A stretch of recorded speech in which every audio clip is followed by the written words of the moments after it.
Today, beating the heat is as simple as pressing a button on a remote. But long before electric air conditioners, staying cool required human effort. If you look at the murals in the 2nd century Ajanta caves, you'll see royal figures being fanned by hand. The name for this device, Pankha, actually comes from the root word pank, which translates to a bird's feather. In ancient India, a specific type of plumed fan called a pankhi was a highly prized luxury item. These elaborate feather-decorated pieces were reserved exclusively for fanning deities in temples and royalty in grand courts. Over the millennia, these fans became an absolute necessity. The Indian subcontinent experiences extreme, punishing heat, making the simple hand fan an essential tool for daily survival. But when a culture relies on a specific tool for thousands of years, and suddenly a machine is invented that completely replaces its primary function, that ancient tool faces an existential crisis. Before electricity standardized how we cool our homes, cooling technology was hyper-localized. The Pankha adapted to the specific natural resources and cultural traditions of individual states across India. Look closely at the Zardozi style from Rajasthan. Artisans used intricate needlework to weave sequins and glittering gold threads directly into the fabric, a direct reflection of the region's opulent royal history. Rajasthan also produced heavy brass fans with long, beautifully engraved handles, specifically crafted for fanning temple idols. Cross over into Gujarat, and the aesthetic shifts entirely. Here, industrious women working from home stitched vibrant geometric patterns and embedded small circular mirrors into bright red cotton textiles. Contrast those desert designs with Bengal.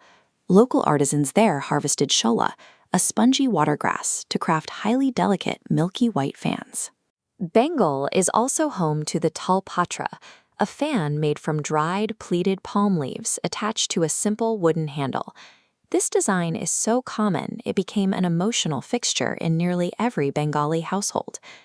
Across the country, the extremes of this craft are stark.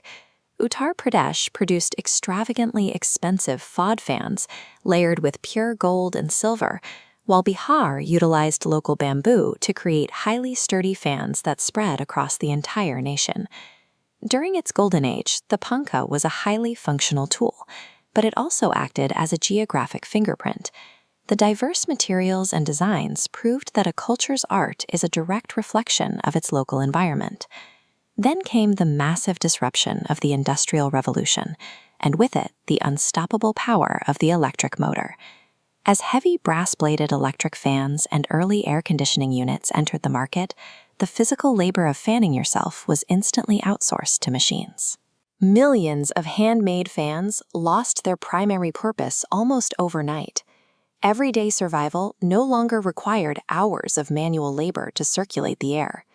This technological shift placed an entire ecosystem of craftspeople at severe risk. Multi-generational knowledge of weaving, stitching, and carving faced the threat of disappearing completely. When a localized piece of technology loses its main function, it faces a stark choice: completely adapt its identity or be erased by history. The Pankha survived by making a complete identity shift.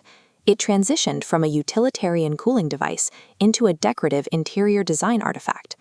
Tribal artisans began creating new visual iterations to appeal to modern tastes, like painting stark white geometric patterns onto deep red backgrounds. This aesthetic rebranding provides a crucial commercial lifeline. The meticulous labor of these craftspeople sustains an entire microeconomy, providing a livelihood for thousands across India. Buying a Pankha today has very little to do with personal comfort. It is an economic intervention that directly supports the artisans, keeping these localized styles alive. To bridge the gap with younger, tech-dependent generations, communities are now hosting craft workshops and cultural exhibitions to highlight the deep historical value of these pieces. By actively celebrating the Pankha as an art form, we can ensure that the intricate, regional stories of ancient India survive the constant hum of the air conditioner.